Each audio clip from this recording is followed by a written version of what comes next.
Hello, my name is Gina and I subsist primarily on a diet of plain potato chips and Coke Zero.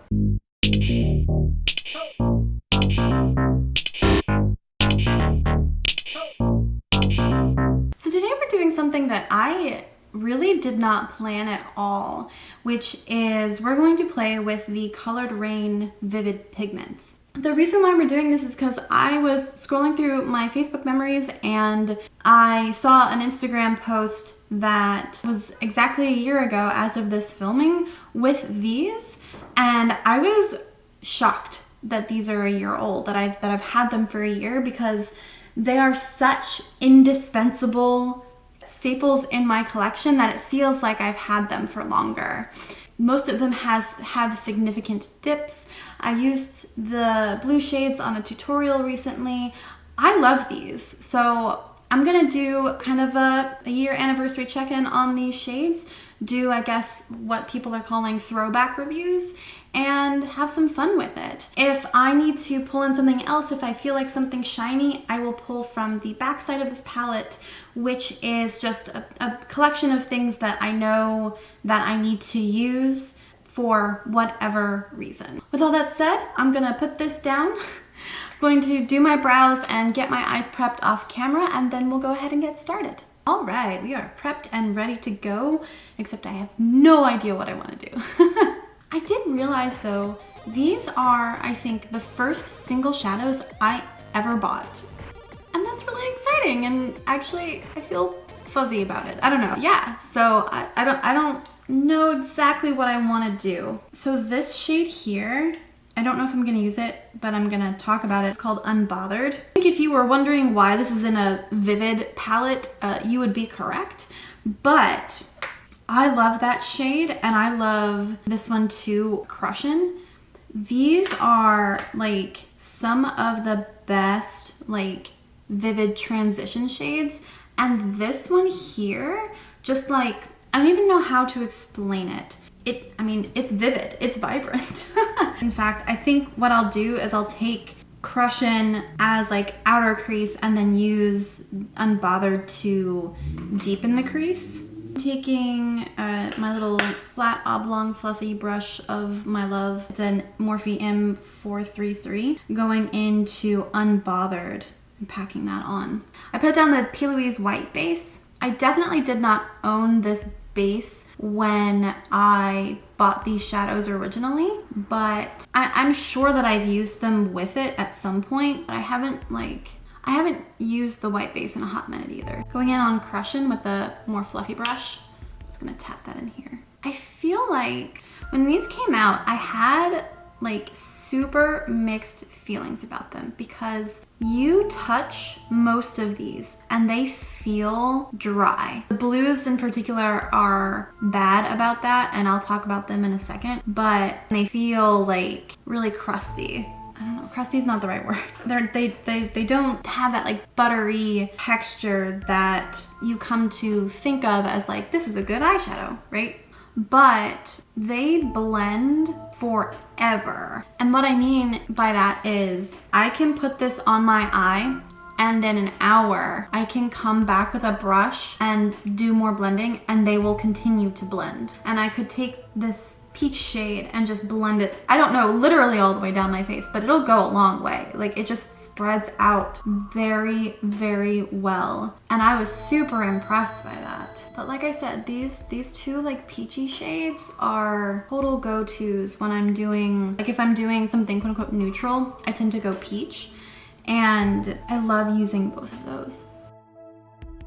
I think what I'll do is I'll use this trio of purples, Purp, Smurf, Vibez, and Cute, and do my, like, form my half cut crease that way. I have a JD Glow shadow here that I might also use. This is called N-sane with an N, and I might add some shine to that. But essentially we're gonna do purple on the lid. So because we're going that route, I'm gonna take Purp Smurf on a fluffy blending brush. I'm gonna load that up a bit and put that on my outer corner before I cut the crease. Oh, I thought of the word that I was looking for earlier. They're thin. Some of them are very thin, and that creates problems with blending, particularly in the outer corner. I don't know if you can see there's a spot there. The ones that aren't thin are lemon drop. You put your finger in that and it feels very soft. And then sauce feels very good. But some of them they just feel thin. Bring that purple through the crease a little bit. I don't want to completely cover up the darker peach we've got there, but I want to just kind of enhance it a bit. I'm going to open my eyes and make sure that I've got this high enough. One of the things that I have learned in doing my makeup on camera is that I'm still not bringing my crease shades high enough. So one of the reasons why I am not, going full in on the purple through here is because I'm not confident that this purple and this peach will blend well. And then I'm gonna take the navy Yacht Life on that same brush, and I'm just gonna kind of blue up this outer corner here up just a smidge, because the other purples in this line are a little bit more blue. With a smaller blending brush, I'm still going in and trying to bring this a bit higher. My big hesitation about bringing my shadows up that high is that it tends to make looks look a lot more smoky than I want them to. In particular, because my skin is more fair, things tend to look a bit darker than they might on someone else. I'm gonna bring this shape up just a smidge. See how that's made like kind of a black? It's not black per se, but it's a much darker purple. That is a result of mixing with those peach shades. I'm going to grab my little paintbrush and the P. Louise base, and I'm gonna get started cutting the crease. And then I'm bringing this onto the base of my lash line first, because we're gonna look up, look around, and that's gonna get us the general shape of the crease. I'm gonna keep it there. Sometimes I want to cut it a bit higher just to get like the full drum, but for this I'm gonna leave it a little bit shorter, and then I'm gonna bring it down just a smidge before we taper it off. I've been cutting my crease a bit further out on my eye recently, and I find that looks really nice. Now I'm gonna take my finger and just tap out these edges here. It's like a tap and flick kind of deal. And then I don't think I want like a full wet base, so I'm just gonna tap my finger over this to pick up some of the excess. I definitely think I wanna go in with that shimmer shade. So I'm going to keep these mattes a little bit closer to the outside. So going in with Vibez. I'm not sure if I've done a warm purple look. Like, I don't remember the last time I did that, just because I much prefer indigo. I much prefer blurple, as it were. I don't know if anybody will find this funny but me, but a few weeks ago I was thinking about color, and I was thinking about cool toned purples, why they were difficult to formulate, why all of the purples in all of the palettes everywhere are really warm tone, they're really red. And then I was like, why don't we have a better name for cool tone purples? Like, why do we call them blurple? Like, that's such a dumb name. What we gotta do better. And then I realized it's called indigo. And it's hysterical to me because like when I do rainbows, I just use the cool tone purple. I don't go with like a violet, right? Like I don't like them. I do not like warm tone purples typically. And here I am being like, why are all these purples warm tone? Why are you calling this a purple palette when you don't have? Because indigo is an entirely different color. There is a whole other letter in Roy G. Biv for indigo, and you've just been ignoring it your entire life. I'm grabbing a packer brush and going into N-sane. That I believe this is a Galaxy shadow. I'm gonna spray it because this formula is super flaky. It's so pretty though, look at that. And so we're kind of like thinning it out over the top of the purple, because I'm not trying to blend it in, because what I want is like the illusion of like it falling over top of it. So we're not gonna try and blend them, we're just gonna pat the shimmer over the top and like try and thin it out. I don't know if you can see like all of the iridescence and just reflect of this. It's so gorgeous. Oh, I actually really like that. I'm going to grab a blending brush and I'm gonna take it in this crease and see if I can feather it out a bit more, because it's kind of stops very abruptly. This is what those like skin tone eyeshadows are really good for. Unfortunately, I tossed all of mine because I'm a doofus. So I'm actually gonna go into this contour palette and grab this yellow shade. It is darker than my skin tone apparently, but I think it will work well to kind of chill this out some. So I'm taking like a floof. Okay, so I really want to have my phone go off. I really want some yellow in this crease. I really feel like this look could use some yellow. So the question is, do I want glitter? Do I want matte, like a matte eyeliner? Or do I want like a shimmery glitter thing?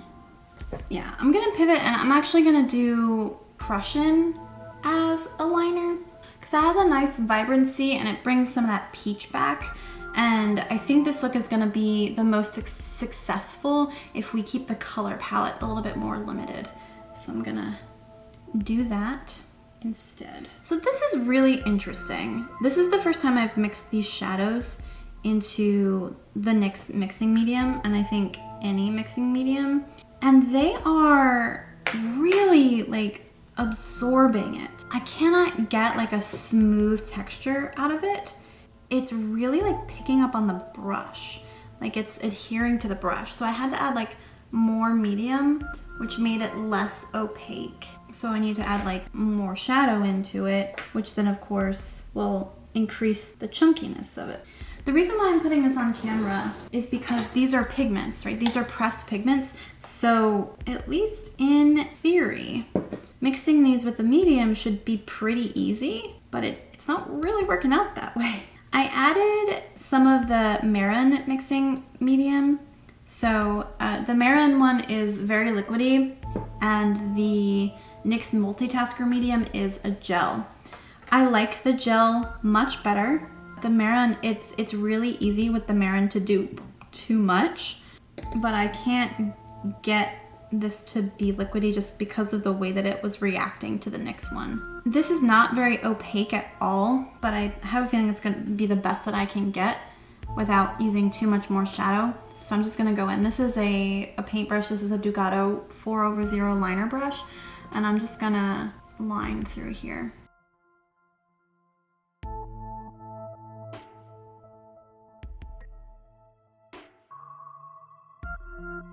Yeah, I have to say I'm a little disappointed with the way that this has worked with a mixing medium. This really needed to be a quick video so that I could start filming the other things I needed to film today. But this is what happens. Actually, this is a very common thing wherein I'm like, I'm just gonna sit down and film to put on a quick makeup look, and then I'm here for an hour. So yeah, I don't love that. But I think I'm gonna leave it just because, as I just said, I need to get moving with other things that I need to accomplish today. So I am going to do my other eye, do all of my face, all of that good stuff, come back and we'll do the lower lash line before we wrap up. Okay, I am back and I'm actually feeling super cranky. That took way longer than I wanted it to. I really struggled with my face makeup, so I'm gonna do my best to try and move through the rest of this. I'm gonna take Jet Set, which is like a powder blue, and I'm gonna put that under my lash line. Now there's a huge dent in Jet Set, and I do like it, but I find that it is not as opaque as I would want a shadow like this to be. So this is a great candidate for if you really like working with a white base. It blends out okay, but like most blues, the yellows in one's skin will work through it and make it a little bit less blue, a little bit less cool. I'm gonna take Purp Smurf, put that through here, and then similarly that we did on the upper, I'm just taking a tiny bit of Yacht Life and putting that in here just to blue it up some. I don't know why this always happens. If like you're watching me do this and you see like when this little dip happens, please let me know. And please let me know how I can fix it, because it really irritates me. And when I'm cranky like this, I am especially irritated by it. Of the JD Glow shadows I have, we used N-sane, and then this one is called Anomaly. It's a lot more blue. I'm gonna put that on the lower lash line, but not in the inner corner, because we're gonna do probably something different in the inner corner. Sprayed it to help with fallout.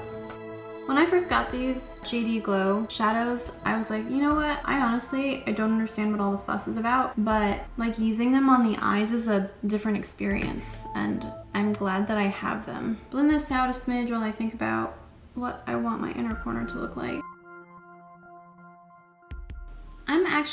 I'm looking at my pinks and they're all pretty warm. So I'm gonna take the Ofra highlights from Nikki Tutorials, but it's the pinky one. It might be Cloud something. And I'm gonna put that in here. As I do, I'm taking it up my epicanthal fold and blurring it out just a smidge.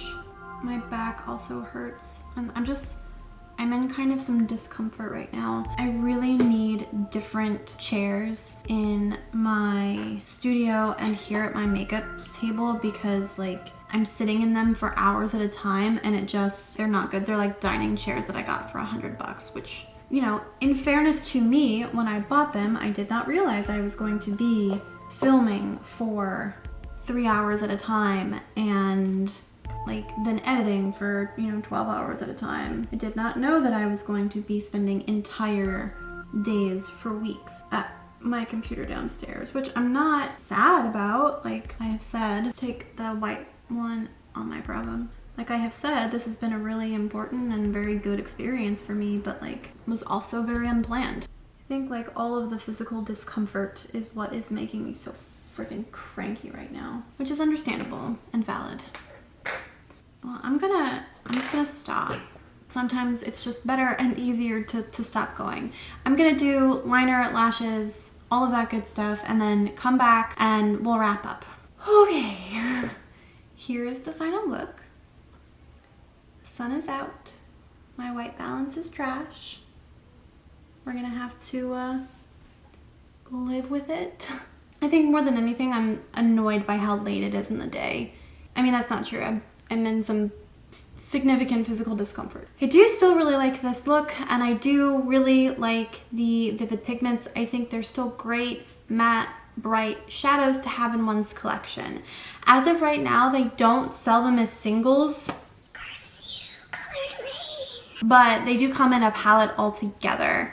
One of the reasons why I'm so cranky about them not being available as singles is this is my brow color, but we'll just have to find another one. Yeah, that was what I wanted to do today. If you liked this video, if you liked kind of looking back at something that I've had in my collection for a while, making sure that I still love it, please do give me a thumbs up and just leave me a comment down below. Do you have old favorites that you rediscover in your collection, and do you still like them? If you like me and my flowing red hair and occasional grumpiness, please do also subscribe to the channel. I upload on Mondays, Wednesdays, and Fridays for the foreseeable future. You can find me on the internet at Faces by Gina. I have an Instagram and a Facebook. I upload there every single day, and thus you will get looks that you don't see here in my channel. So there's a good reason to join the fun. I hope that you're having a better day than I am wherever you are, and please remember to think deeply about the world around you as you're being good to yourself and good to other people around you. I will see you out there on the internet. Bye.